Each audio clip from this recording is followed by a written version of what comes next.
ಒಬ್ಬ ವ್ಯಕ್ತಿ ಏನಾದರೂ ಒಂದು ಸಾಧನೆ ಮಾಡಬೇಕಂದ್ರೆ ಅವನಿಗೆ ಏನು ಬೇಕು?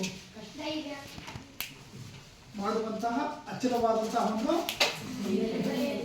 ಅಲ್ವಾ, ಅವನಿಗೆ ಧೈರ್ಯ ಬೇಕು, ಮಾಡಬೇಕು ಅನ್ನೋ ಛಲ ಬೇಕು. ಅದೇ ರೀತಿ ಒಬ್ಬ ವ್ಯಕ್ತಿ ಏನು ಮಾಡ್ತಾನಂದ್ರೆ ಜೀವನದಲ್ಲಿ ಏನಾದರೂ ಒಂದು ಸಾಧನೆ ಮಾಡಬೇಕಂತೇಳಿ ತನ್ನ ಬಾಲ್ಯದ ವಯಸ್ಸಿನಿಂದಾನೆ ಶಿಕ್ಷಣದಲ್ಲಿ ತೊಡಗ್ತಾನೆ, ಆಟಗಳಲ್ಲಿ ತೊಡಗ್ತಾನೆ, ಅವನು ಬೇರೆ ಕಡೆ ಎಲ್ಲ ಆಟ ಆಡೋದನ್ನು ನೋಡ್ತಾನೆ, ಎಲ್ಲವನ್ನೂ ಮಾಡ್ತಾನೆ. ನೋಡ್ತಾ ನಾನು ಏನಾದರೂ ಒಂದು ಸಾಧನೆ ಮಾಡಬೇಕಲ್ಲ ಆಟದಲ್ಲಿ ಅಂತೇಳಿ ಯಾವುದಾದ್ರೂ ಒಂದು ಆಟವನ್ನು ನಾನು ಕೂಡ ಕಲಿಸಬೇಕು, ಇಡೀ ವಿಶ್ವಕ್ಕೆ ಮಾದರಿ ಆಗಬೇಕನ್ನೋ ಒಂದು ನಿರ್ಧಾರವನ್ನು ತಗೋತಾನೆ ಒಬ್ಬ ವ್ಯಕ್ತಿ. ಅದೇ ರೀತಿ ಪ್ರಯತ್ನಗಳ ಮೇಲೆ ಪ್ರಯತ್ನ ಮಾಡ್ತಾ ಹೋಗ್ತಾನೆ. ಪ್ರಯತ್ನಗಳನ್ನು ಮಾಡಿಬಿಟ್ಟು ಒಂದು ವೇಸ್ಟ್ ಬಟ್ಟೆಗಳನ್ನು ಇರ್ತಾವಲ್ಲ, ಆ ಬಟ್ಟೆಗಳನ್ನು ಸುತ್ಕೊಂಡ್ಬಿಟ್ಟು ಒಂದು ಚೆಂಡಿನ ರೀತಿಯಲ್ಲಿ ತಯಾರು ಮಾಡ್ತಾನೆ. ಮಾಡಿಬಿಟ್ಟು ಆ ಬಟ್ಟೆಯನ್ನು ಮತ್ತೆ ಸುಮ್ಮನೆ ಆಡ್ತಿರ್ತಾನೆ, ಅವನೇ ತಾನೇ ಆಡುವಂಥದ್ದನ್ನು ಮಾಡ್ತಾನೆ. ಆಡಿ ನಂತರ 2 ಕಡೆ ಕಂಬಗಳನ್ನು ಹಾಕ್ತಾನೆ. ಯಾವುದಾದ್ರೂ 2 ಕಂಬಗಳನ್ನು ಹಾಕ್ಬಿಟ್ಟು ಅದಕ್ಕೊಂದು ದಾರ ಅಥವಾ ಉರಿಯನ್ನು ಕಟ್ಕೊಂಡ್ಬಿಟ್ಟು ಈ ಕಡೆಯಿಂದ ಆ ಕಡೆ ಹೊಡೆಯೋದು, ಸ್ನೇಹಿತರ ಜೊತೆ ಆ ಕಡೆಯಿಂದ ಈ ಕಡೆ ಹೊಡೆಯೋದು ಮಾಡ್ಕೊತ ಹೋಗ್ತಾನೆ. ಮಾಡ್ಕೊತ ಹೋಗಿ ಏನಾದರೂ ಮಾಡಿ ಇದಕ್ಕೊಂದು ಹೆಸರು ಕೊಡಬೇಕಲ್ಲ, ಏನಾದರೂ ಮಾಡಿ ಸಾಧನೆ ಮಾಡಬೇಕು ಈ ಆಟದಲ್ಲಿ ಅಂತೇಳಿ ಆ ವ್ಯಕ್ತಿ ಅದಕ್ಕೊಂದು ಹೆಸರನ್ನು ನೀಡ್ತಾನೆ. ಅದನ್ನ ಹೆಸರೇ ಮಿಂಟೋನೆಟ್ ಅಂತೇಳಿ ಹೆಸರನ್ನು ನೀಡ್ತಾನೆ. ಆ ಹೆಸರನ್ನು ನೀಡಿದ್ಮೇಲೆ ಇದನ್ನೇನಾದರೂ ಮಾಡಿ ಎಲ್ಲ ಕಡೆ ಪ್ರಚಾರ ಮಾಡಬೇಕಾನೆ. ಒಂದು ಆಟ ಕಂಡುಹಿಡಿಯೋದಂದ್ರೆ ಅಷ್ಟು ಈಸಿ ಅಲ್ಲ ತಾನೆ. ಅದನ್ನು ಕಂಡುಹಿಡಿದುಬಿಟ್ಟು ಅದಕ್ಕೊಂದು ಚಿತ್ರಣವನ್ನು, ರೂಪುರೇಷೆಯನ್ನು ನೀಡಿ ಅದಕ್ಕೆ ಕೆಲವೊಂದು ನಿಯಮಗಳನ್ನೆಲ್ಲ ಹಾಕಿ ಏನಾದರೂ ಮಾಡಿ ಇದು ವಿಶ್ವದಾದ್ಯಂತ ಇದು ಪ್ರಚಾರ ಆಗ್ಬೇಕಂತೇಳಿ ಸಾಧನೆ ಮಾಡಲಿಕ್ಕೆ ಹೊರಡ್ತಾನೆ. ಅದನ್ನು ಕಂಡುಹಿಡಿತಾನೆ 1895ರಲ್ಲಿ. ಆ ವ್ಯಕ್ತಿ ಬೇರೆ ಯಾರು ಅಲ್ಲ, ಡಾಕ್ಟರ್ ವಿಲಿಯಂ ಜಿ ಮಾರ್ಗನ್. ಕಾಣ್ತಿದಾರಾ? ಇವರೇ ವಿಲಿಯಂ ಜಿ ಮಾರ್ಗನ್. ನೆನಪಿರಲಿ, ಇವರು ಕಂಡುಹಿಡಿದಿರುವಂತಹ ಆಟ ಬೇರೆ ಯಾವುದು ಅಲ್ಲ, ವಾಲಿಬಾಲ್. ಅವರಲ್ಲಿದ್ದಂತಹ ಛಲ, ಹಠ, ಅವ್ರು ನಾನು ಮಾಡ್ತೀನಿ ಅನ್ನೋ ನಂಬಿಕೆ, ಭರವಸೆ, ಇವುಗಳನ್ನೆಲ್ಲ ಮೆಟ್ಟಿ ನಿಂತು ಏನು ಮಾಡಿದ್ದಾರೆ, ಸಾಧನೆಯನ್ನ ಇಡೀ ಅಂತಾರಾಷ್ಟ್ರೀಯ ಮಟ್ಟದಲ್ಲಿಯೇ ಹೆಸರನ್ನ ಮಾಡಿದಂಥ ಕೀರ್ತಿ ವಿಲಿಯಂ ಜಿ ಮಾರ್ಗನ್. ಕಾಣ್ತಿದಾರಾ? ನೋಡ್ರಿ, ಮನುಷ್ಯ ಮನಸ್ಸು ಮಾಡಿದ್ರೆ ಏನ್ ಬೇಕಾದ್ರೂ ಮಾಡ್ಬೋದು ಅನ್ನೋದಕ್ಕೆ ಈ ವಿಲಿಯಂ ಜಿ ಮಾರ್ಗನ್ ಅವರೇ ಒಬ್ರು ನಿದರ್ಶನ, ಮಾದರಿ ವ್ಯಕ್ತಿ ಅಂತ ಹೇಳ್ಬೋದು ಅಲ್ವಾ. ಯಾವ ಆಟವನ್ನು ಕಂಡಿಡ್ತಾರೆ ಇವರು? ವಾಲಿಬಾಲ್. ನಾವು ಇವತ್ತು ಕೂಡ ಈ ವಾಲಿಬಾಲ್ ಆಟದ ಬಗ್ಗೆ ತಿಳ್ಕೊತೀವಿ, ರೈಟ್? ಎಲ್ಲರೂ ಈ ಆಟವನ್ನು ಆಡಿದಿರಾ? ನೋಡಿದ್ದೀರಾ? ಯಾರು ನೋಡಿಲ್ಲ, ಆಡಿಲ್ಲ ಅಂತ ಕೈ ಇದ್ವಿ. ನೋಡಿದ್ಯಾ? ರೈಟ್. ವಾಲಿಬಾಲ್ ಆಟ ನೆನಪಿರಲಿ, ಇಡೀ ವಿಶ್ವದಲ್ಲಿಯೇ 224 ರಾಷ್ಟ್ರಗಳಲ್ಲಿ ಆಡುವಂತಹ ಆಟ. 224 ರಾಷ್ಟ್ರಗಳಲ್ಲಿ ಅಂದರೆ ದೇಶಗಳಲ್ಲಿ ಇವತ್ತಿಗೂ ಕೂಡ ವಾಲಿಬಾಲ್ ಆಟ ಒಲಿಂಪಿಕ್ಸ್ನಲ್ಲಿ ಅರ್ಹತೆಯನ್ನು ಪಡ್ಕೊಳ್ಳುತ್ತೆ. ಒಲಿಂಪಿಕ್ಸ್ಗೆ ಕಾಂಪಿಟೇಷನ್ 224 ದೇಶಗಳು ಮಾಡ್ತವೆ. ಅಷ್ಟು ಮನೋರಂಜನೆಯ ಕ್ರಿಯಾಶೀಲವಾದಂತಹ ಆಟ ಯಾವುದು? ಈ ಆಟದ ನಿಯಮಗಳನ್ನಾಗಿರ್ಬೋದು, ಈ ಆಟವನ್ನು ಸಂಶೋಧನೆ ಮಾಡಿದ್ದಾಗಿರ್ಬೋದು, ವಿಲಿಯಂ ಜಿ ಮಾರ್ಗನ್ ಅವರ ಪಾತ್ರ ತುಂಬಾನೇ ಪ್ರಮುಖವಾದದ್ದು ಅಲ್ವಾ.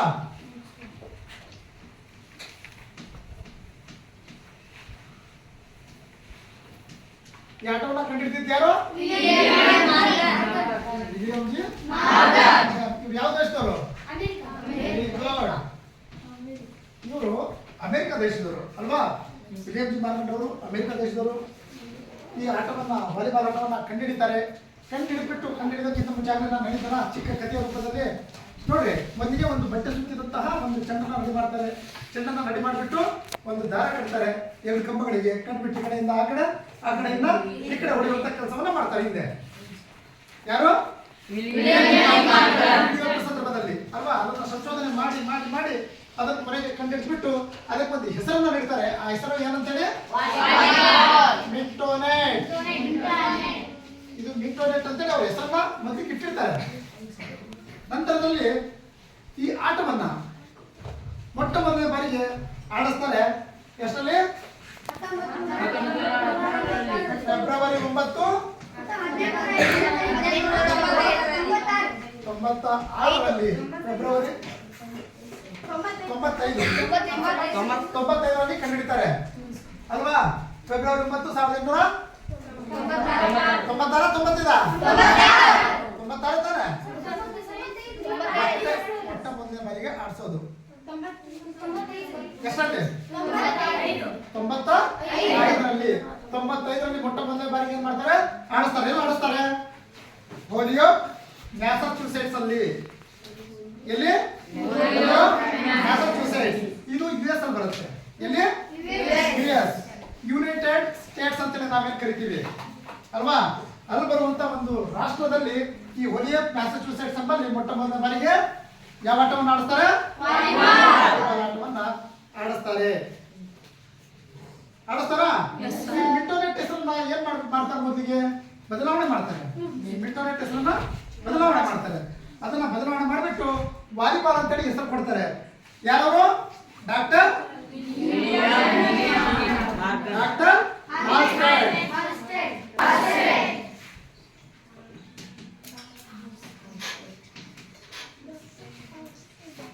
ಡಾಕ್ಟರ್ ಹಾಲ್ಸ್ಟೆಡ್ ಅವರು ಏನ್ ಮಾಡ್ತಾರೆ? ಈ ಮಿಂಟೋನೆಟ್ ಹೆಸರಿನ ಬದಲಾಗಿ ವಾಲಿಬಾಲ್ ಅಂತ ಹೆಸರನ್ನ ಕೊಡ್ತಾರೆ. ಎಷ್ಟರಲ್ಲಿ? ಎಷ್ಟು? 1890ರಲ್ಲಿ. ವಾಲಿಬಾಲ್ ಮಿಂಟೋನೆಟ್ ಹೋಗಿ ವಾಲಿಬಾಲ್ ಅಂತ ಆಗುತ್ತೆ. ನಿಮಗೆ ಪ್ರಶ್ನೆಗಳನ್ನ ಕೇಳಬಹುದು. ವಾಲಿಬಾಲ್ ನ ಮೂಲ ಹೆಸರು ಏನು? ಏನು ಹೇಳ್ಬೋದಲ್ವಾ? ಮಿಂಟೋನೆಟ್ ಹೋಗ್ಬಿಟ್ಟು ವಾಲಿಬಾಲ್ ಅಂತ ಯಾರು ಹೆಸರು ಇರ್ತಾರೆ? Doctor Halsted. ಡಾಕ್ಟರ್ ಹಾಲ್ಸ್ಟೆಡ್ ಕ್ಲಿಯರಾ? ಡಾಕ್ಟರ್ ಹಾಲ್ಸ್ಟೆಡ್ ಅವರು ಈ ಹೆಸರನ್ನ ನೀಡ್ತಾರೆ. ಯಾವ ಹೆಸರನ್ನ? ಎಸ್. ನಂತರದಲ್ಲಿ ನೋಡ್ರಿ, ನಂತರ ಏನಾಗುತ್ತೆ? ವಾಲಿಬಾಲ್ ಎಲ್ಲ ಈಗ ಕಂಡು ಹಿಡಿದ್ಬಿಟ್ರು, ಆಡಿಸ್ಬಿಟ್ರು ಅಲ್ವಾ. ಮೊಟ್ಟ ಮೊದಲಿಗೆ ಆಟವನ್ನ ಆಡಿಸುವಂತ ನೀವು ಸ್ಥಳವನ್ನು ಕೂಡ ನೀವು ನೋಡ್ಬೋದು. ನೋಡ್ರಿ, ಇಲ್ಲಿ ಬ್ರಿಟಿಷ್ ಸೈನಾಧಿಕಾರಿಗಳು ಎಲ್ಲ ಸೇರಿಕೊಂಡು ಆಡ್ತಿರುವಂತದ್ದು ಕಾಣಿಸ್ತಿದ್ಯಾ? ಇಲ್ಲ ತಾನೆ? ಎಲ್ಲ ಒಂದು ಜಾಗದಲ್ಲಿ ಆಡ್ತಿದ್ದಾರೆ ಆಟಗಾರರು ಅಲ್ವಾ. ನೀವು ಇವುಗಳನ್ನು ಕೂಡ ನೋಡ್ಬೋದು. ಆಮೇಲೆ ನೋಡ್ತೀನಿ ಅಂದ್ರೆ ನಾನು ಬನ್ನಿ ತೋರಿಸ್ತೀನಿ. ರೈಟ್, ನೋಡ್ರಿ. ನಂತರದಲ್ಲಿ ಎಲ್ಲಾ ಕಡೆ ಕೂಡ ಪ್ರಚಾರ ಮಾಡ್ಬೇಕಲ್ವಾ. ಒಂದು ಆಟವನ್ನ ಕಂಡುಹಿಡಿದ್ಬಿಟ್ರು. ಈ ಆಟ ಇಡೀ ವಿಶ್ವದಾದ್ಯಂತ ಪ್ರಚಾರ ಆಗ್ತಾನೆ. ಪ್ರಚಾರ ಆದ್ರೆ ಎಲ್ಲಾ ದೇಶಕ್ಕೂ ಕೂಡ ಆಡ್ತಾರೆ. ಆಡ್ಬಿಟ್ಟು ನಂತರದಲ್ಲಿ ಗೆಲುವನ್ನ ಪಡ್ಕೊಳ್ಳೋದು ಆಮೇಲೆ ಅಲ್ವಾ. ಎಲ್ಲರೂ ಕೂಡ ಮೊದಲು ಏನ್ ಮಾಡ್ಬೇಕು? ಅದನ್ನ ಕಲಿಬೇಕು, ಆಡ್ಬೇಕು, ಒಲಿಂಪಿಕ್ಸ್ ನಲ್ಲಿ ಅರ್ಹತೆಯನ್ನ ಪಡ್ಕೋಬೇಕು ಅನ್ನೋದು ಇರುತ್ತೆ. ನಂತರದಲ್ಲಿ ಅವ್ರು ಏನು ಕಂಡು ಹಿಡಿತಾರೆ, ಎಲ್ಲ ಕಡೆ ಈಗ ಪ್ರಚಾರ ಮಾಡ್ಬೇಕಂತೇಳಿ YMCA ಏನಿದೆ ಒಂದು ಸಂಸ್ಥೆ. YMCA ಅಂದ್ರೆ ಯಂಗ್ ಮೆನ್ ಕ್ರಿಶ್ಚಿಯನ್ ಅಸೋಸಿಯೇಷನ್ ಅಂತ ಇದೊಂದು ಸಂಸ್ಥೆ. ಈ ಸಂಸ್ಥೆ ಎಲ್ಲ ಕಡೆ ಕೂಡ ಪ್ರಚಾರ ಮಾಡಬೇಕು. ಎಲ್ಲಿ? ಎಲ್ಲ ಕಡೆ ಕೂಡ ಪ್ರಚಾರ ಮಾಡುವಂತ ಕೆಲಸವನ್ನ ಈ YMCA ಸಂಸ್ಥೆ ಮಾಡುತ್ತೆ. Young men Christian association. Y ಅಂದ್ರೆ ಯಂಗ್, ಎಂ ಅಂದ್ರೆ ಮೆನ್, ಸಿ ಅಂದ್ರೆ ಯಂಗ್ ಮೆನ್ ಕ್ರಿಶ್ಚಿಯನ್ ಅಸೋಸಿಯೇಷನ್. ಈ ಸಂಸ್ಥೆಯ ಮುಖಾಂತರ ವಾಲಿಬಾಲ್ ಆಟ ಎಲ್ಲ ಕಡೆ ಕೂಡ ಪ್ರಚಾರ ಮಾಡ್ತಾರೆ ಅಲ್ವಾ. ನಂತರದಲ್ಲಿ ಈ ಆಟವನ್ನ ಯುರೋಪ್ ಖಂಡದಾದ್ಯಂತ ಪ್ರಚಾರವನ್ನ ಇದರ ಬಗ್ಗೆ ತಿಳಿಸ್ಕೊಡುವಂತ ಕೆಲಸವನ್ನ ಅಮೆರಿಕದ ಭೂಸೇನಾಧಿಕಾರಿಗಳು ಮಾಡ್ತಾರೆ. ಭೂಸೇನೆಯಲ್ಲಿರುವಂತಹ ಸೈನಿಕರು ಆ ಯುರೋಪ್ ಖಂಡದಾದ್ಯಂತ ಅಂದ್ರೆ ಪ್ರಥಮ ಮಹಾಯುದ್ಧ ನಡೆಯುತ್ತಲ್ವಾ, ಆ ಸಂದರ್ಭದಲ್ಲಿ ಎಷ್ಟರಲ್ಲಿ ನಡೆಯುತ್ತೆ? ಪ್ರಥಮ ಮಹಾಯುದ್ಧ 1914 ಪ್ರಥಮ ಮಹಾಯುದ್ಧ 1914ರಿಂದ 1918 ತನಕ 4 ವರ್ಷಗಳ ಕಾಲ ಪ್ರಥಮ ಮಹಾಯುದ್ಧ ನಡೆಯುತ್ತೆ. ತುಂಬಾನೇ ಘನಘೋರವಾದಂತಹ ಯುದ್ಧ ಅದು ಅಲ್ವಾ. ನೆನಪಿರ್ಲಿ, ಈ ಮಹಾಯುದ್ಧದಲ್ಲಿ ಯುರೋಪ್ ಖಂಡ ಮತ್ತೆ ನಡೆದಿದ್ದು ಜರ್ಮನಿ ತಾನೆ. ಅವುಗಳಿಗೆ ನಡೆಯುತ್ತೆ. ಅವರ ಮಿತ್ರ ರಾಷ್ಟ್ರಗಳು ಶತ್ರು ರಾಷ್ಟ್ರಗಳ ನಡುವೆ ನಡೆಯುವಂತದ್ದು ಅಲ್ವಾ. ಇದರಲ್ಲಿ ಸುಮಾರು 6.5 ಕೋಟಿ ಸೈನಿಕರು ಭಾಗವಹಿಸ್ತಾರೆ ಯುದ್ಧದಲ್ಲಿ. ಎಷ್ಟು? 6.5 ಕೋಟಿ ಸೈನಿಕರು ಭಾಗವಹಿಸ್ತಾರೆ. ಅದರಲ್ಲಿ ಸುಮಾರು 85 ಲಕ್ಷ ಸೈನಿಕರು ಸಾಯ್ತಾರೆ. 85 ಲಕ್ಷ ಸೈನಿಕರು ಸಾಯುವಂತಹದ್ದು ಈ ಪ್ರಥಮ ಮಹಾಯುದ್ಧದಲ್ಲಿ. ನಂತರ ಒಂದು 3,70,00,000 ಸೈನಿಕರು ಗಾಯಗಳಾಗ್ತಾರೆ. ಅಂತಹ ಘನಘೋರವಾದಂಥ ಯುದ್ಧ ನಡೆದಿದ್ದು ಜರ್ಮನಿ ಮತ್ತೆ ಯುರೋಪ್ ಅಲ್ವಾ. ಈ ಮಹಾಯುದ್ಧದಲ್ಲಿ ಸುಮಾರು ಎಷ್ಟು ಜನ ಸಾಯ್ತಾರೆ? 85 ಲಕ್ಷ. ಆ ಮಹಾಯುದ್ಧದಲ್ಲಿ ಇಲ್ಲ ಯುರೋಪರು ಯುದ್ಧ ತಂತ್ರಜ್ಞಾನವನ್ನು ಬಳಸ್ಕೊಂಡು ಮಾಡುವಂಥ ಯುದ್ಧ ಅನ್ಕೊಳ್ಳಿ. ಅವಾಗ ಏನೇನಿದ್ವೋ ಫಿರಂಗಿಗಳಾಗಿರ್ಬೋದು, ಜಲಂತರ್ಗಾಮಿಗಳಾಗಿರ್ಬೋದು, ಮತ್ತೆ ಹಡಗುಗಳ ಮುಖಾಂತರ ಆಗಿರ್ಬೋದು, ವಿಮಾನಗಳ ಮುಖಾಂತರ ಆಗಿರ್ಬೋದು ನಡೆದಂತಹ ಯುದ್ಧ ಅದು. ಅದಕ್ಕೆ ಮಹಾಯುದ್ಧ ಅಂತ ಕೂಡ ಅದನ್ನ ನಾವು ಕರಿತೀವಿ ಅಲ್ವಾ. ಆ ಸಂದರ್ಭದಲ್ಲಿ ಮೊದಲನೇ ಮಹಾಯುದ್ಧ 1916ರಲ್ಲಿ ಏನ್ ಮಾಡ್ತಾರೆ?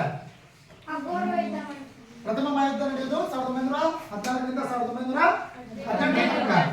1916ರಲ್ಲಿ ಏನಾಗುತ್ತೆ? ಈ ವಾಲಿಬಾಲ್ ಆಟವನ್ನು ಆಡ್ತೀವಲ್ವಾ, ಎಷ್ಟು ಚಾನ್ಸ್ ಇದೆ? 3 ಚಾನ್ಸ್. ಈ ಚಾನ್ಸ್ 3 ಯತ್ನಗಳು ಬಂದಿದ್ದು ಯಾವಾಗ? 1913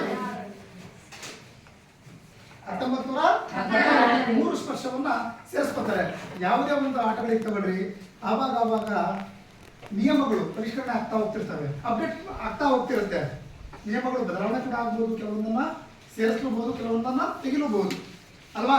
ಆ ರೀತಿಯಾಗಿ ಮೊದಲಿಗೆ ನಾನು ಹೇಳಿದೆ, ಒಂದು ಚೆಂಡನ್ನ ಏನ್ ಮಾಡಿದ್ರು, ಬಟ್ಟೆಯಲ್ಲಿ ಸುತ್ಕೊಂಡು ಆಡ್ತಿದ್ರು. ಅದು ಹೋಗ್ಬಿಟ್ಟು ಚೆಂಡು ಬಂತು, ಆ ದಾರ ಹೋಗಿ ನೆಟ್ ಬಂತು ಅಲ್ವಾ. ಕಲರ್ ಕಂಬಗಳು ಬಂದ್ವು ಅಲ್ವಾ. ಡಿಫ್ರೆಂಟ್ ಆಗಿ ಕಾಲ ಬದಲಾವಣೆ ಆದಂಗೆ ನಿಯಮಗಳು ಕೂಡ ಬದಲಾವಣೆ ಆಗುತ್ತೆ, ಕಾಲಕ್ಕೆ ತಕ್ಕಂತೆ ಬದಲಾವಣೆ ಆಗ್ತಾ ಹೋಗುತ್ತೆ. ಅದಕ್ಕೆಲ್ಲ ನಾವು ತಯಾರಾಗಬೇಕಷ್ಟೇ. 1916ರಲ್ಲಿ ಕೂಡ ಏನ್ ಮಾಡ್ತಾರೆ? ನಿಯಮಗಳನ್ನ 3 ಯತ್ನಗಳನ್ನ ಸೇರಿಸ್ತಾರೆ. 3 ಸ್ಪರ್ಶಗಳು, 3 ಟಚ್ ಅಂತೇಳಿ ನಾವು ಏನು ಕರಿತೀವಿ, ಅದನ್ನು ಕೂಡ ಸೇರಿಸ್ತಾರೆ. ನಂತರದಲ್ಲಿ ಈ ವಾಲಿಬಾಲ್ ಆಟ ಜನಪ್ರಿಯತೆಯನ್ನ ಪಡ್ಕೊಂತ ಹೋಗ್ತಿರುತ್ತೆ. ಅದಕ್ಕೊಂದು ಏನು ಉಟ್ಕೊಳ್ಳುತ್ತೆ? ಒಂದು ಅಸೋಸಿಯೇಷನ್ ಉಟ್ಕೊಳ್ಳುತ್ತೆ. ಅದರ ಹೆಸರೇನು? ಫ್ಯೂಬ್. FIVB. ಫ್ಯೂಬ್, federation of international de volleyball ಅಂತೇಳಿ. Federation of international de volleyball ಅಂತೇಳಿ ಈ ಸಂಸ್ಥೆ ಉಟ್ಕೊಳ್ಳುತ್ತೆ. ಉಟ್ಕೊಳ್ತಾನೆ. ಈ ಸಂಸ್ಥೆಯ ಕೆಲಸ ಏನು? ಇಡೀ ನಮ್ಮ ವಿಶ್ವದಲ್ಲಿ ಎಲ್ಲಿ ನಡೆಯುತ್ತಲ್ಲ ವಾಲಿಬಾಲ್ ಕ್ರೀಡಾಕೂಟ, ಅದರ ಸಂಘಟನೆ ಮಾಡುವಂತ ಕೆಲಸವನ್ನ ಈ ಫ್ಯೂಬ್ ಮಾಡುತ್ತೆ. ರೈಟ್. ಇದರ ಮೊದಲ ಅಧ್ಯಕ್ಷರು ಯಾರಾಗ್ತಾರೆ? ಪಾಲ್ ಲಿಬಾವುಡ್.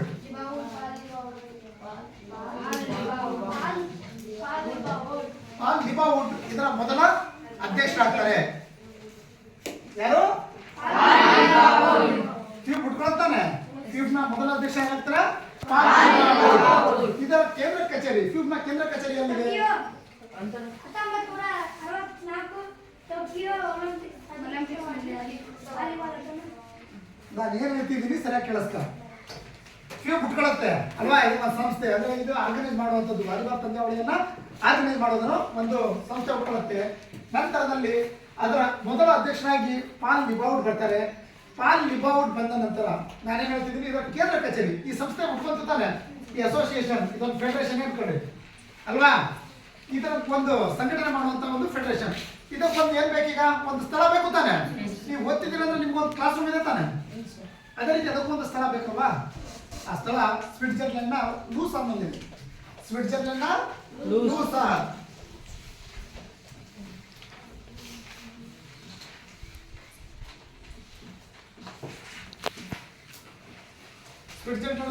ಸ್ವಿಟ್ಜರ್ಲೆಂಡ್ ನಲ್ಲಿರುವಂತಹ ಲೂಸಾನ್ ನಲ್ಲಿ ಈ ಫ್ಯೂಬ್ ನ ಕೇಂದ್ರ ಕಚೇರಿಯನ್ನ ನಾವು ಕಾಣ್ತೀವಿ.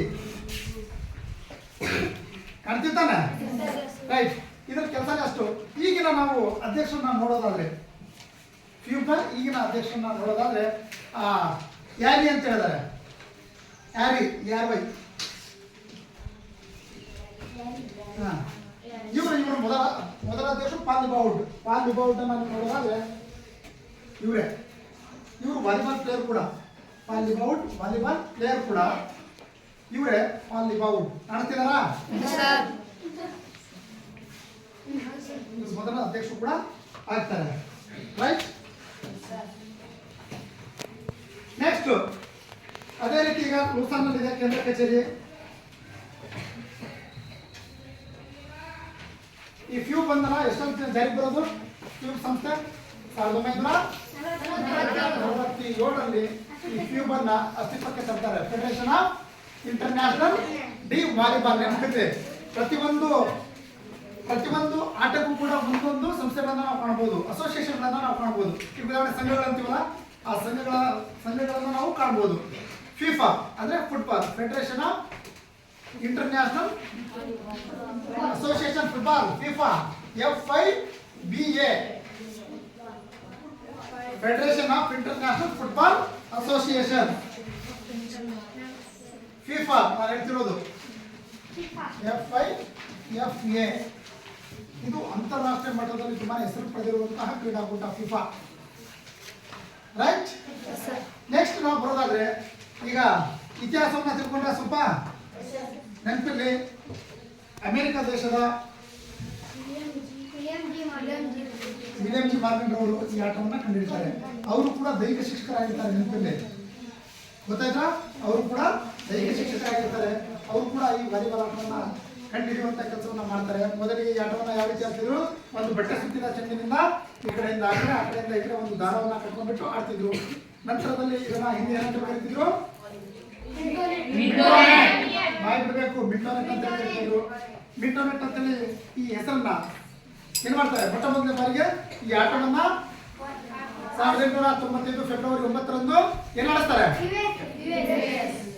US ಪ್ಲೇಸ್ ಓರಿಯೋ ಮ್ಯಾಸಚೂಸೆಟ್ಸ್ ಎಂಬಲ್ಲಿ ಈ ಆಟವನ್ನ ಮೊಟ್ಟ ಮೊದಲಿಗೆ ಆಡಿಸ್ತಾರೆ.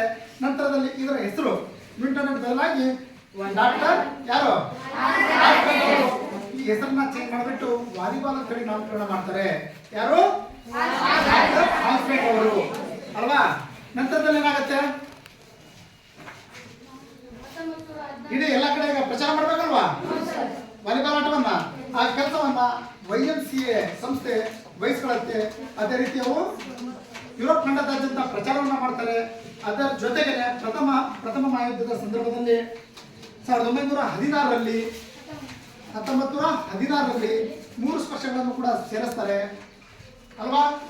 ಮತ್ತೆ ಅಮೆರಿಕದ ಭೂಸೇನಾಧಿಕಾರಿಗಳು ಇಡೀ ಯುರೋಪ್ ಖಂಡ ಏನು ಆಗಿದ್ರಲ್ಲ ಆ ಸಂದರ್ಭದಲ್ಲಿ ಅವರು ಕೂಡ ಅದನ್ನ ಪ್ರಚಾರವನ್ನ ಮಾಡೋದನ್ನ ನಾವು ಕಾಣ್ತೀವಿ. ಯಾರು? ಅಮೆರಿಕದ ಭೂಸೇನಾಧಿಕಾರಿಗಳು. ನಂತರದಲ್ಲಿ ನೆನಪಲ್ಲಿ ಫ್ಯೂಬ್ federation of international de volleyball ಸಂಸ್ಥೆ ಅಸ್ತಿತ್ವಕ್ಕೆ ಬರುತ್ತೆ. ಅದರ ಮೊದಲ ಅಧ್ಯಕ್ಷ ಯಾರಾಗಿರ್ತಾರೆ? ಪಾಲ್ ಡಿಬಾವೂಡ್ ಮೊದಲ ಅಧ್ಯಕ್ಷ ಆಗ್ತಾರೆ. ಹೆಸರು ಮತ್ತೊಮ್ಮೆ ಹೇಳಬೇಕು. ನೀವು ಎಷ್ಟು ಹೇಳ್ತಿರೋ ಅಷ್ಟು ನಿಮ್ಮ ತಲೆಯಲ್ಲಿ ಉಳಿಯುತ್ತೆ. ನೀವೆಷ್ಟು ಸೆಲೆಕ್ಟ್ ಆಗಿರ್ತೀರೋ ಅಷ್ಟು ತಲೆಯಲ್ಲಿ ಇರಲ್ಲ. ಹೆಸರೇನು? ಯಾರವರು ಅಧ್ಯಕ್ಷರು?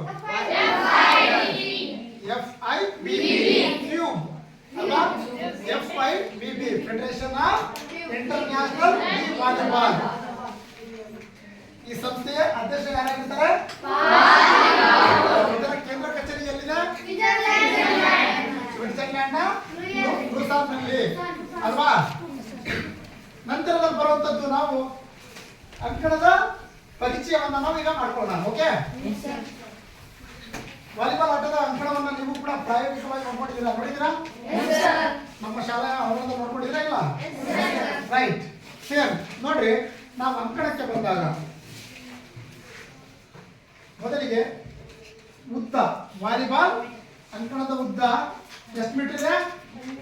18 ಮೀಟರ್. ಉದ್ದ ಎಷ್ಟು?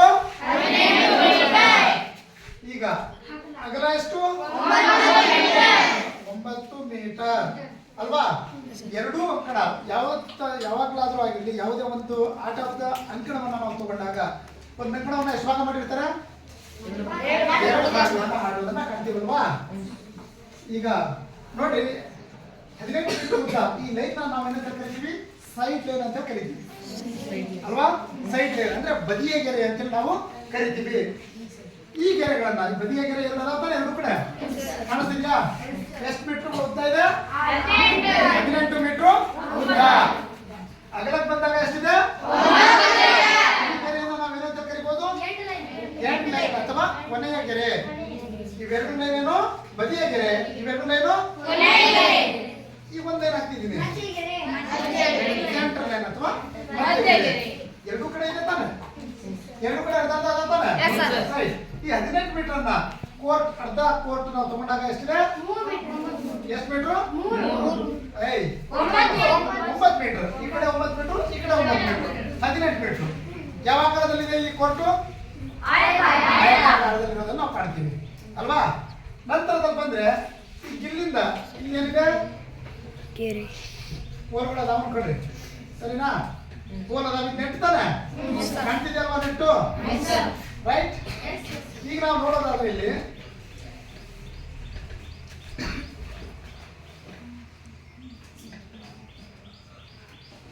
ರೈಟ್ ಇನ್ನೊಂದು ಲೈನ್ ಇದೆ ಅಲ್ವಾ, ಎಷ್ಟು ಮೀಟರ್ ಇದೆ, 3 ಮೀಟರ್ ಇದೆ. ಇದನ್ನ ಅಟ್ಯಾಕ್ ಲೈನ್ ಅಂತ ಕರಿತೀವಿ ಅಥವಾ ಆಕ್ರಮಣ ಗೆರೆ ಅಂತ ಕರಿತೀವಿ. ಎರಡೂ ಕಡೆ ಒಂದೊಂದು ಇದಾವ, ರೈಟ್. ಎರಡೂ ಕಡೆ ಒಂದೊಂದು ಆಕ್ರಮಣ ಗೆರೆಯನ್ನ ನಾವು ನೋಡಿದ್ವಿ ಅಲ್ವಾ. ಎಷ್ಟು ಮೀಟರ್ ಇದಾವೆ, 3 metre. Attack line, attack line to end line, attack line to end line ಎಷ್ಟಿದೆ, 6 ಮೀಟರ್. ಎಷ್ಟು ಮೀಟರ್ ಆಯ್ತು ಇಲ್ಲಿಗೆ, ಆಯ್ತಾ. ಅರ್ಧ ಕೋರ್ಟ್ ಇರೋದಷ್ಟು 9 ಮೀಟರ್ ತಾನೆ, ಇಲ್ಲಿಂದ ಇಲ್ಲಿ 9 ಮೀಟರ್ ಇದೆ ತಾನೆ, ಇಲ್ಲಿಂದ ಇಲ್ಲಿ 9 ಮೀಟರ್ ಇದೆ ತಾನೆ, ರೈಟ್. ಗೆರೆಗಳ ಹೆಸರು ನೀವು ಹೇಳ್ಬೇಕು, ನಾನು ಹೇಳಲ್ಲ, ರೈಟ್. ಇವೆರಡು ಗೆರೆಗಳು ಏನು, ಕನ್ನಡದಲ್ಲಿ ಬದಿಯ ಗೆರೆ. ಇವೆರಡು ಏನು, ರೈಟ್. ಇವೆರಡು ಏನು,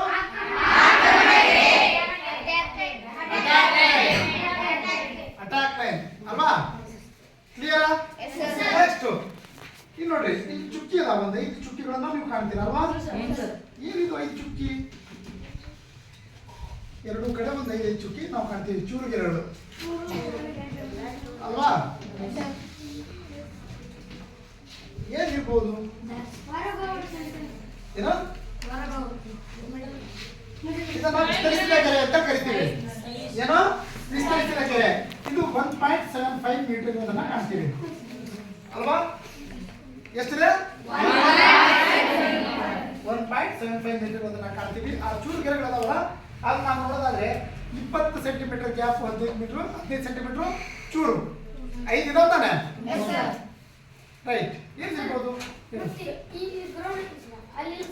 ಕಾಣಲ್ಲ, ಅಲ್ಲಿ ಹಾಕಿದ್ವಿ ಹೋಗಿದೆ ಅಷ್ಟೇ, ಸರಿಗೆ ಒಳಗಡೆ ಹಾಕ್ತಿರ್ತಾರಲ್ಲ ಹಂಗಾಗಿ. ಮತ್ತೆ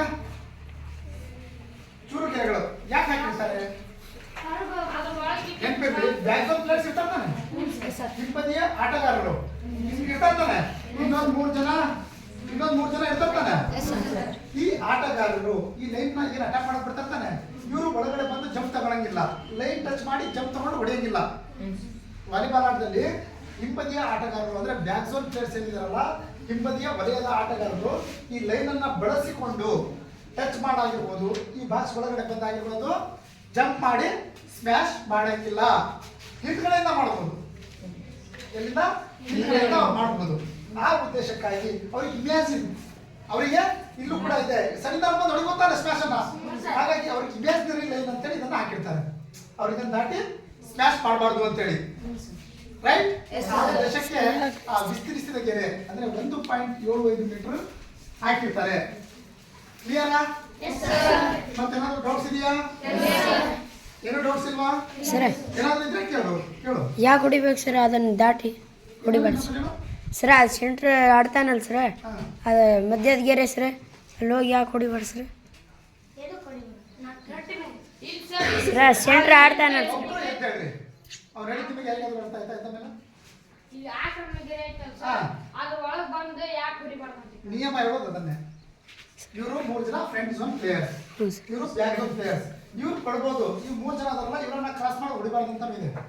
ಇವರನ್ನ ಕ್ರಾಸ್ ಮಾಡಬಾರ್ದು, ಫ್ರೆಂಡ್ ಝೋನ್ ಪ್ಲೇಯರ್ಸ್ ನ ಕ್ರಾಸ್ ಮಾಡಬಾರ್ದು. ಹಿಂಬದಿ ಆಟಗಾರರು ಹಿಂದ್ಗಡೆ ಬಂದು ಆಡ್ಬೋದು, ಅಂಡರ್ ಹ್ಯಾಂಡಲ್ ಆಡ್ಬೋದು, ಆದ್ರೆ ಜಂಪ್ ಮಾಡಿ ಹೊಡಿಯಂಗಿಲ್ಲ, ಜಂಪ್ ತಗೊಳಂಗಿಲ್ಲ ಅಂತೇಳಿ. ಒಳಗ್ ಬರ್ಬೋದು ಇವರು 3 ಜನ ಇಲ್ಲಿ ಬಂದು ಆಡ್ಲಿ, ತೊಂದರೆ ಇಲ್ಲ, ಆದ್ರೆ ಜಂಪ್ ಮಾಡಿ ಹೊಡಿಯಂಗಿಲ್ಲ, ಇವರನ್ನ ಕ್ರಾಸ್ ಮಾಡಂಗಿಲ್ಲ ಅಂತ ಹೇಳ್ತಾರೆ. ನಿಯಮ ಹೇಳೋದೇ ಅದನ್ನ, ಸರಿನಾ? ಇವ್ರು ಎಲ್ಲಾದ್ರೂ ಇವರು ಕೂಡ ಹಿಂದೆ ಬಂದು ಆಡಿ ಆಡ್ಬೋದು. ಮುಂದ್ಗಡೆ ಇರುವಂತ ಪ್ಲೇಯರ್ ಹಿಂದೆ ಕೂಡ ಬಂದು ಆಡ್ಬೋದು, ಏನ್ ಸಮಸ್ಯೆ ಇಲ್ಲ, ಎಲ್ಲಾದ್ರೂ ಆಡ್ಲಿ. ನೀವು ನೋಡಿದ್ರೆ ಮ್ಯಾಚ್ ಆಡುವಂತ ಸಂದರ್ಭದಲ್ಲಿ ಇಲ್ಲಿ 3 ಜನ ಇದ್ರೆ ಇಲ್ಲೇ ಇನ್ನೊಂದು 3 ಜನ ನಿಂತಿರ್ತಾರೆ, ಮುಂದ್ಗಡೆ ಇರೋದೇ ಇಲ್ಲ ಅಲ್ವಾ? ಅವೆಲ್ಲ ಟೆಕ್ನಿಕ್ಸ್. ಒಟ್ಟು ಈ 3 ಜನ ಏನದಲ್ಲ, ಇವರು ಈ 3 ಜನನ ಕ್ರಾಸ್ ಮಾಡಿ ನಿಲ್ಲಂಗಿಲ್ಲ, ಜೊತೆಗೆ ನಿಂತಿರ್ತಾರೆ ಬೈಲಿ. ನಿಮಗೆ ಪ್ರಾಕ್ಟಿಕಲ್ ತೋರಿಸ್ಕೊಡ್ತೀನಿ ನಾನು. ಪ್ರಾಕ್ಟಿಕಲ್ ಅಲ್ಲಿ ಇನ್ನೊಬ್ಬ ಪ್ಲೇಯರ್ ಫ್ರೆಂಡ್ ಜೋನ್ ಪ್ಲೇಯರ್ ಅಂದ್ರೆ ಈಗ ಜೊತೆ ನಿಲ್ಬೋದು, ಒಂದು ಹೆಜ್ಜೆ ಮುಂದಿರ್ಬೋದು, ಆದ್ರೆ 2 ಹೆಜ್ಜೆ ಮುಂದಿರಂಗಿಲ್ಲ. ಇವ್ರು ಫ್ರೆಂಡ್ಸ್ ಅಂತಾನೆ, ನಾನು ಬ್ಯಾಕ್ ಜೋನ್, ನಾನು ಹಿಂಬದಿಗೆ ಆಟಗಾರ, ಇನ್ನು ಮುಂದ್ಗಡೆ ಆಡುವಂತ ಆಟಗಾರ, ಇವ್ರು ಹಿಂದಿಗಾರ ಮುಂದ್ಗಡೆ, ಇದು ನಾನು, ರೈಟ್? ನಾನು ಇನ್ನು ಹಿಂದೆ ಆಡ್ಬೋದು, ಜೊತೆ ನಿಲ್ಬೋದು, ಇವ್ರನ್ನ ಕ್ರಾಸ್ ಮಾಡಂಗಿಲ್ಲ. ಸರಿನಾ? ಇವು ನಿಯಮಗಳು ಇವೆಲ್ಲ ಇರ್ತಾರೆ, ನಿಮ್ಗೆ ಹೋಗ್ತಾ ಆಡ್ತಾ ಗೊತ್ತಾಗತ್ತೆ, ರೈಟ್? ನೆಕ್ಸ್ಟ್ ಈಗ ಗೊತ್ತಾಯ್ತಾ? ಉದ್ದ, ಅಗಲ, ಎಲ್ಲ ಗೆರೆಗಳು ಎಲ್ಲ ಗೊತ್ತಾದ್ರು. ನೆಕ್ಸ್ಟ್ ಬರೋದು ಬಾಲಿನ ಬಗ್ಗೆ ಅಲ್ವಾ? ಚೆಂಡನ್ನ ನೋಡಿದೀರಾ? ಚೆನ್ನಾಗಿರುತ್ತಲ್ವಾ ನೋಡ್ಲಿಕ್ಕೆ? ಹೆಂಗಿರುತ್ತೆ? ರೌಂಡ್ ಆಗಿರುತ್ತಲ್ವಾ? ನೆನಪಿರ್ಲಿ, ಚೆಂಡನ್ನ ಚರ್ಮದಿಂದ ಅಥವಾ ಸಿಂಥೆಟಿಕ್ ಇಂದ ಮಾಡಿರ್ತಾರೆ. ಸಿಂಥೆಟಿಕ್ ಅಂದ್ರೆ ಚರ್ಮದಿಂದ. ಚರ್ಮ ಅಂದ್ರೆ ಮನುಷ್ಯರ ಚರ್ಮ ಅಲ್ಲ, ಅವೆಲ್ಲ ಚರ್ಮಗಳಲ್ಲ, ರಬ್ಬರ್ ತಯಾರು ಮಾಡ್ತಾರಲ್ಲ ಆ ಚರ್ಮದಿಂದ ಕೂಡ ಅದನ್ನ ಮಾಡಿರುವಂತದ್ದು. ಸರಿನಾ?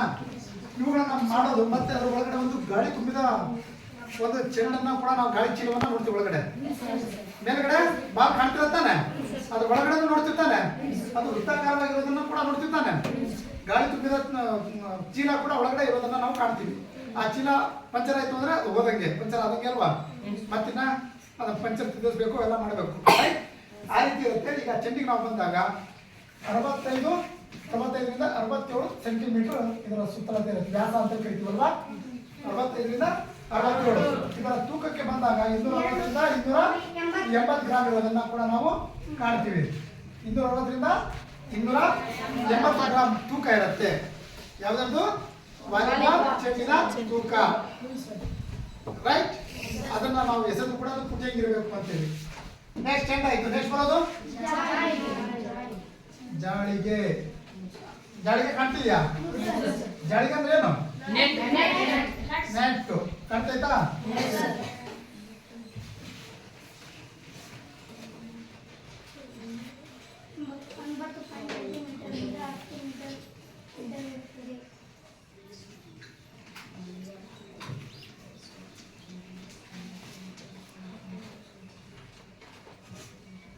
ರೈಟ್, ಜಾಗ ಕಾಣ್ತೈತಾ? ಈಗ ಆಡೋಣವಾ? ರೈಟ್, ಈ ಜಾಳಿಗೆ ಉದ್ದ 9.5ರಿಂದ 10 ಮೀಟರ್ ಇರಬೇಕಂತ ಇದೆ. ಇಂಟರ್ನ್ಯಾಷನಲ್ ಲೆವೆಲ್ ಅಲ್ಲಿ ನೋಡಿದಾಗ ನಾವು 9.5 ಮೀಟರ್ ಮಾತ್ರ ಇರುತ್ತೆ, 9.50 ಮೀಟರ್ಸ್ ಮಾತ್ರ ಇಂಟರ್ನ್ಯಾಷನಲ್ ಲೆವೆಲ್ ಅಲ್ಲಿ. ಈಗ ಸಾಮಾನ್ಯವಾಗಿ 9.5ರಿಂದ 10 ಮೀಟರ್ ಇರ್ಬೇಕಂತ ಹೇಳ್ತಾರೆ. ನಮಗೆ ಅಂಕಣ ಇರೋದಷ್ಟು 9 ಮೀಟರ್ ತಾನೇ ಎಲ್ಲ ಇರೋದು. 9 ಮೀಟರ್ಗೆ ಅಷ್ಟೇ ಕರೆಕ್ಟ್ ಆಗಿದ್ರೆ ಸಾಕು, ರೈಟ್? ಕಂಬಗಳು ಹೊರಗಡೆ ಇರ್ತಾನೆ, ಅದೆಷ್ಟಾದ್ರೂ ಹಾಕೋಬಹುದು ಹೊರಗಡೆ. ನೋಡ್ರಿ, ಉದ್ದ ಎಷ್ಟಿದೆ? 9.5ರಿಂದ 10 ಮೀಟರ್ ಉದ್ದ ಇರೋದನ್ನು ಕಾಣ್ತೀವಿ. ಅದೇ ರೀತಿ ಎತ್ತರ ಲಂಬವಾಗಿ ಇದೆ ತಾನೆ, ಇದು ಉದ್ದ ಆಯ್ತು. ಇದು ಲಂಬವಾಗಿ ನಾವು ನೋಡಿದಾಗ 1 ಮೀಟರ್ ಇರುತ್ತೆ. ಎಷ್ಟು? 1 ಮೀಟರ್. ಇಲ್ಲಿಂದ ಇಲ್ಲಿಗೆ ಎಷ್ಟಿದೆ? 1 ಮೀಟರ್.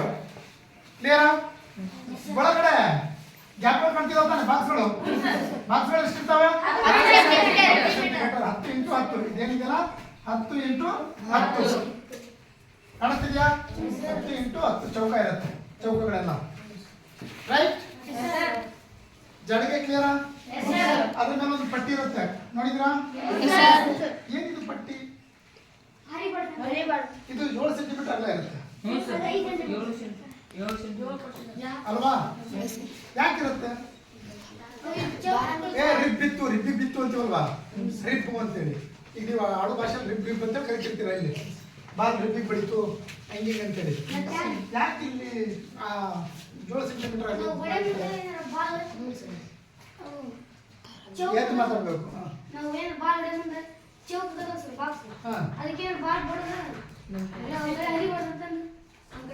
ಇಲ್ಲ, ಯಾಕೆ ಕಟ್ಬೇಕು? ಬಾಲ್ ಬರೀ ಎಲ್ಲ ಹೊಡಿತಾರ, ಯಾಕೆ ಒಳಗಡೆ ಎಲ್ಲ ಬೀಳಲ್ಲ?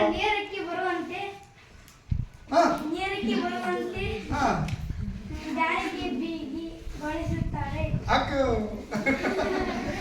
ರೈಟ್. ಏನು ಗೊತ್ತಾ, ಜಾಳಿಗೆ ಬಿಗಿಗೊಳಿಸೋದು ಕಂಬದಿಂದ, ರೈಟ್. ಇದನ್ನ ಹಾಕೋದು ಅಡ್ವರ್ಟೈಸ್ಮೆಂಟ್. ಈ ನೆಟ್ ಯಾವ ಕಂಪ್ನಿದು? ಅಡ್ವರ್ಟೈಸ್ಮೆಂಟ್ಗೋಸ್ಕರ, ರೈಟ್. ಜಾಹೀರಾತು ಅಂತ ಕರಿತಿದ್ದಾನೆ. ಆ ಜಾಹೀರಾತಿಗೋಸ್ಕರ ಇದನ್ನ ಬಳಸ್ತಾರೆ. ಇದ್ರ ಮೇಲೆ ಆ ನೆಟ್ನ ಕಂಪನಿ ಹೆಸರು ಅವೆಲ್ಲ ಹಾಕಿರ್ತಾರೆ ನೋಡ್ರಿ, ಆ ಉದ್ದೇಶಕ್ಕೆ ಹಾಕಿರ್ತಾರೆ ಅಷ್ಟೇ. ಮತ್ತೆ ಏನಾದ್ರು ಇದರಲ್ಲಿ ನೆಟ್ಟಲ್ಲಿ ಏನಾದ್ರು ಡೌಟ್ಸ್ ಇಲ್ಲ? ನೆಕ್ಸ್ಟ್ ಬರೋದು ಆಂಟೆನಾ. ನೋಡ್ರಿ, ಆಂಟೆನಾ ಅಂದ್ರೆ ಎರಡು ಬದಿ ಗೆರೆಗೆ ಲಂಬವಾಗಿ ಹಾಕಿರ್ತಾರೆ ತಾನೆ, ಈಗ ಕಟ್ಟಿರ್ತಾರೆ ತಾನೆ. ಇಲ್ಲಿ ಎರಡು ಆಂಟೆನಾಗಳನ್ನ ಹಾಕಿರ್ತಾರಲ್ವಾ, ರೈಟ್. ಇದರ ಎತ್ತರ ಬಂದಾಗ 1.80 ಇರುತ್ತೆ. 1.80 ಮೀಟರ್ ಉದ್ದ ಇರುತ್ತಲ್ವಾ, ಲಂಬವಾಗಿ 1.80 ಮೀಟರ್ ಇರುತ್ತೆ. ನಾವು ನೆಟ್ಟಿಗೆ ಇಲ್ಲಿ ಬದಿಗೆರೆಗೆ ಲಂಬವಾಗಿ ಬದಿಪಟ್ಟಿ ಕಟ್ಟಿರ್ತಾನೆ. ಇಲ್ಲಿ 1 ಮೀಟರ್ ಇರುತ್ತೆ, ಮೇಲ್ಗಡೆ 80 ಸೆಂಟಿಮೀಟರ್ ಇರುತ್ತೆ.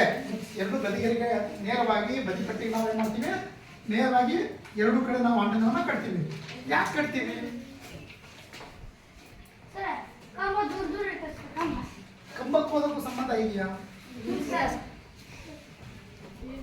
ಇದು ನಟ್ ಕಟ್ಟಿರ್ತಾರಲ್ಲ, ಹಾ. ದೂರ ದೂರ ಇರ್ತದೆ ಸರ್, ಅಲ್ಲ? ರೈಟ್. ನೀವು ತಿಳ್ಕೊಳ್ರಿ, ಇಲ್ಲಿ ನಮಗೆ ಅಗಲ ಇರೋದಷ್ಟು 9 ಮೀಟರ್ ಅಷ್ಟೇ ಅಲ್ವಾ?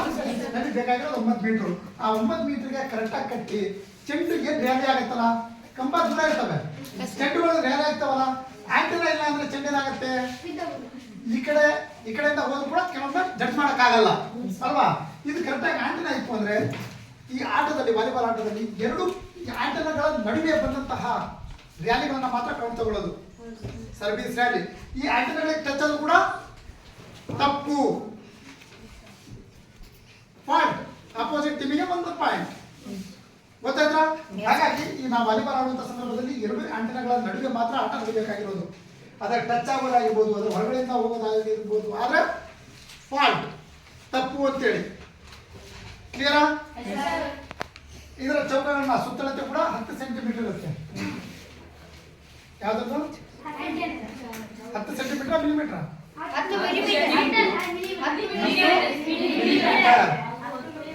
ಅಲ್ವಾ? ಒಂದೊಂದು ಚೌಕ ಎಷ್ಟಿರುತ್ತೆ? ರೈಟ್. ಕಲರ್ ಆಗಿ ಇರೋದನ್ನ ಕಾಣ್ತೀವಿ. ಕಲರ್ ಯಾಕಿರುತ್ತಂದ್ರೆ ಕಣ್ಣಿಗೆ ಬೇಗ ಕಾಣುವಂತ ಕಲರ್ ಬೇಕು ಅಂತೇಳಿ, ರೈಟ್. ನಮ್ಮ ಕಣ್ಣಿಗೆ ಬೇಗ ಕಾಣಬೇಕು, ನಾವು ಏನಿದ್ರು ಕೂಡ ಅದು ಒಳಗಡೆ ಹೊಡಿಬೇಕು ಅನ್ನೋದು ಬರಬೇಕು. ಆ ಉದ್ದೇಶಕ್ಕಾಗಿ ಅದು ಕಾಂಟ್ರಾಸ್ಟ್ ಕಲರ್ ಇರುತ್ತೆ, ಬೇಗ ಕಾಣುವಂಥದ್ದು ಕಣ್ಣಿಗೆ, ರೈಟ್. ನೆಕ್ಸ್ಟ್ ಬರೋದು ಕಂಬಗಳು. ಕಂಬಗಳನ್ನ ನೋಡಿದಿರಲ್ವಾ? 2 ಕಂಬಗಳು ಇರ್ತವೆ, ಎರಡು ಕಡೆ ಒಂದೊಂದು ಕಂಬ ಇರುತ್ತಾನೆ. ಇದರ ಎತ್ತರಕ್ಕೆ ಬಂದಾಗ 5 ಮೀಟರ್. 2.55 ಮೀಟರ್ ಇರುತ್ತೆ. ಕಂಬದ ಎತ್ತರ ಇರುತ್ತೆ. ಕಂಬದ ಎತ್ತರ ಗಟ್ಟಿಯಾಗಿರಬೇಕು. ಮತ್ತೆ ಹೆಂಗ್ ನಿಂತಿರ್ಬೇಕು ಅದು? ಗೋಲಾಕಾರವಾಗಿ ಮತ್ತೆ ನೇರವಾಗಿ ನಿಂತಿರ್ಬೇಕಾಗತ್ತೆ, ರೈಟ್. 2 ಕಂಬಗಳನ್ನ ನೋಡ್ತೀವಿ, ಅಷ್ಟಿರುತ್ತೆ. ಕ್ಲಿಯರಾ? ಮತ್ತೆ ನಿಯಮಗಳಿಗೆ ಬಂದಾಗ ಸಿಂಪಲ್. ಈ ಆಟದಲ್ಲಿ 6 + 6 = 12 ಆಟಗಾರರನ್ನ ಕಾಣ್ತೀವಿ. ಎಷ್ಟು? 12 ಆಟಗಾರರನ್ನ ಕಾಣ್ತೀವಿ. ನೆನಪಿರಲಿ, ವಾಲಿಬಾಲ್ ಆಟದಲ್ಲಿ ಎಷ್ಟು ಆಟಗಾರರು? 12 ಆಟಗಾರರು. ಮೊದಲು ಟಾಸ್ ಮಾಡ್ತಾರೆ. ಟಾಸ್ ಮಾಡ್ತಿರ್ತಾನೆ. ಟಾಸ್ ಮಾಡಿರೋರು ಆಯ್ಕೆಗಳನ್ನ ತಗೋಬಹುದು. ಒಂದು ಸರ್ವಿಸ್ ತಗೋಬಹುದು ಅಥವಾ ಮತ್ತೊಂದು ಕೋರ್ಟ್ ತಗೋಬಹುದು. ಈ ಆಟದಲ್ಲಿ ರಿಸೀವಿಂಗ್ ಕೂಡ ತಗೋಬಹುದು. ರಿಸೀವಿಂಗ್ ಅಂದ್ರೆ ರಿಸೀವ್ ಮಾಡ್ಕೊಳ್ಳೋದು ಅಂತೇಳಿ. ಅವಾಗ ಅವರು ಸರ್ವಿಸ್ ಆದ್ರೂ ತಗೋತಾರೆ ಅಥವಾ ಕೋರ್ಟ್ ಆದ್ರೂ ತಗೋತಾರೆ. ಕ್ಲಿಯರ್? ನೆಕ್ಸ್ಟ್ 6 + 6 ಜನ ಇರ್ತಾರೆ. ಮತ್ತೆ ಇದರಲ್ಲಿ ಲೀಬ್ರೋ ಅಂತೇಳಿ ಪ್ಲೇಯರ್ಸ್ ಕೂಡ ಇರೋದನ್ನ ಕಾಣ್ತೀವಿ. ಏನು? ಲೀಬ್ರೋ ಅಲ್ವಾ? ಆ ಲೀಬ್ರೋ ಆಟಗಾರ ಏನಿದ್ರು ಬ್ಯಾಕ್ ಝೋನ್ ಅಲ್ಲಿ ಮಾತ್ರ ಆಡೋದನ್ನ ನೋಡ್ತೀವಿ. ಒಬ್ಬೊಬ್ರು ಎಕ್ಸ್ಟ್ರಾ ಬಂದು ಸೆಲ್ತಿರ್ತಾನೆ, ರೈಟ್. ನಂತರದಲ್ಲಿ 3 ಸ್ಪರ್ಶಗಳು ಇರ್ತವೆ. 3 ಸ್ಪರ್ಶಗಳಲ್ಲಿ ನಾವು ಚೆಂಡನ್ನ ವಿರುದ್ಧ ಬಣ್ಣಕ್ಕೆ ಕಳಿಸ್ಬೇಕಾಗತ್ತೆ. ಆದ್ರೆ ಒಬ್ಬರಿಗೆ ಒಂದು ಸಲ ಒಂದೇ ಸ್ಪರ್ಶ, 1 ಟಚ್ ಅಲ್ವಾ?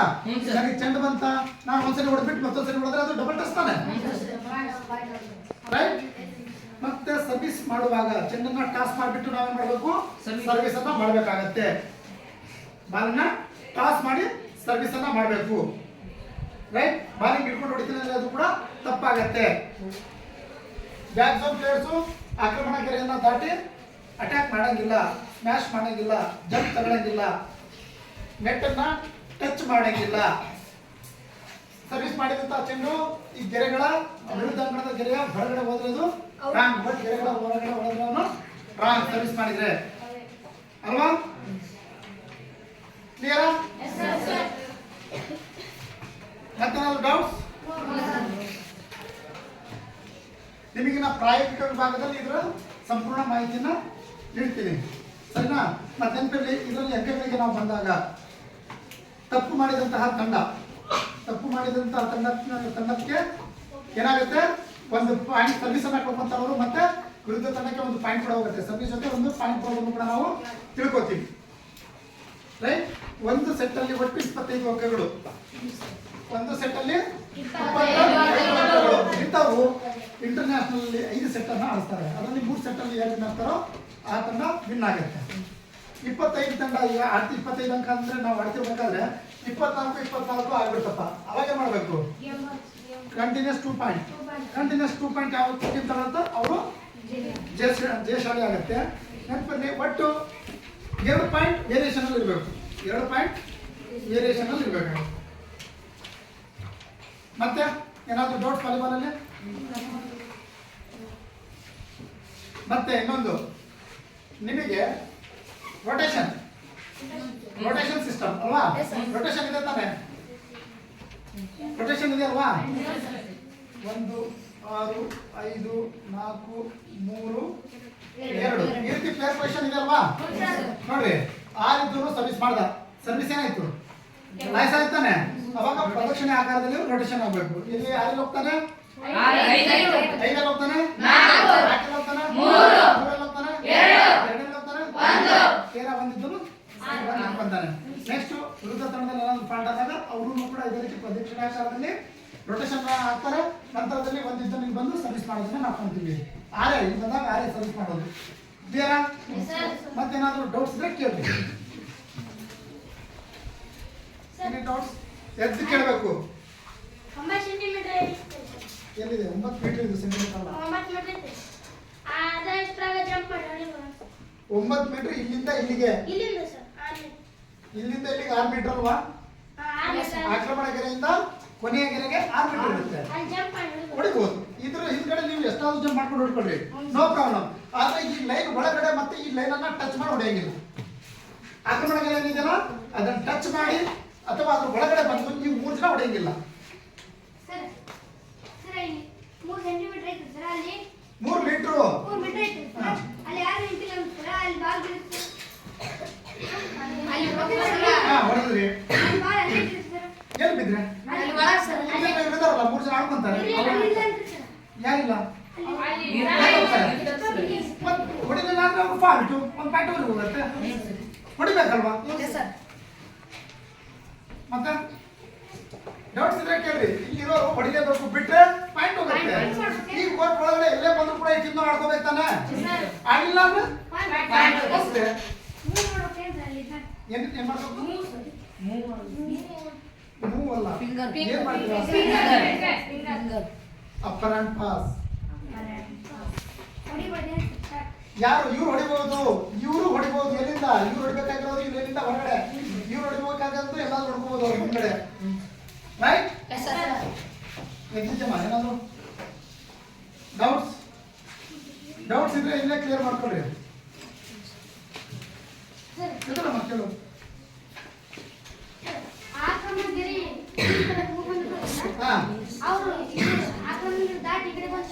ಹೊಡಿಬಹುದು, ಇವ್ರು ಎಲ್ಲಾದ್ರೂ ಆಡ್ಕೋಬಹುದು. ಇವ್ರು ಕ್ರಾಸ್ ಮಾಡಲ್ಲ, ಸರಿನಾ? ಇವ್ರು ಇಲ್ಲಿ ಬಂದಾಗ ಇವ್ರು ಸ್ವಲ್ಪ ಹಿಂದೆ ಮುಂದೆ ಇಲ್ಲಿ ಬಂದ್ರು ಕೂಡ ಇವ್ರು ಬರ್ತಾರೆ, ಇವ್ರು ಬರ್ಬೋದು. ಅಂಡರ್ ಹ್ಯಾಂಡಲ್ಲಿ ಆಡ್ಕೊಂಡು ಹೋಗ್ಬೇಕು, ಅಪ್ಪರ್ ಹ್ಯಾಂಡಲ್ಲಿ ಆಡ್ಕೊಂಡು ಹೋಗ್ಬೋದು. ಜಂಪ್ ಮಾಡಂಗಿಲ್ಲ, ಸರಿನಾ? ಜಂಪ್ ಮಾಡಂಗಿಲ್ಲ. ಇವ್ರು ಹೊಡಿಬಹುದು, ಜಂಪ್ ಮಾಡಿ ಹೊಡೆಯಂಗಿಲ್ಲ ಅಷ್ಟೇ. ಮತ್ತೆ 3 ಸೆಂಟಿಮೀಟರ್ ಅಲ್ಲಿ ಜಂಪ್ ಮಾಡಿ ಹೊಡಿಬಾರ್ದು ಬೈಲಿ.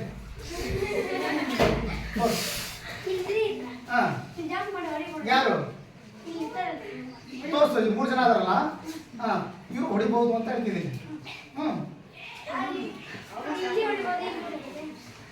ಇವ್ರು ಇಲ್ಲಿ ಯಾಕೆ ಹೊಡಿತಾರೆ?